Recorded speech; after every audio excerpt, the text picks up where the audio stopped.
দেখো a plus B whole cube সমান আমরা কি লিখতে পারি a cube plus B cube plus 3ab into a plus B.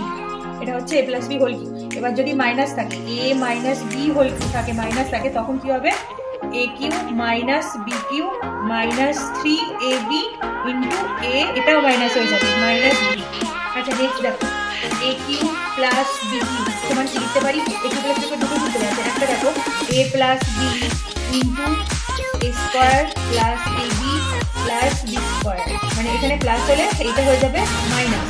আচ্ছা এবার দেখো a cube minus B cube থাকলে কি হবে a minus B into a square plus ab plus B square, এটা প্লাস হয়ে যাবে এটা মাইনাস হবে মাইনাস থাকবে। এই দুটোর আর ফর্মুলা আছে সেটাও দেখিয়ে দিচ্ছি। দেখো a cube plus B cube সমান a প্লাস বি এর whole cube minus 3ab into a plus B, এটা আর মাইনাস একটা কি হচ্ছে দেখো a cube minus B cube সমান লেখা যায় a মাইনাস বি এর whole cube plus 3ab into a minus B.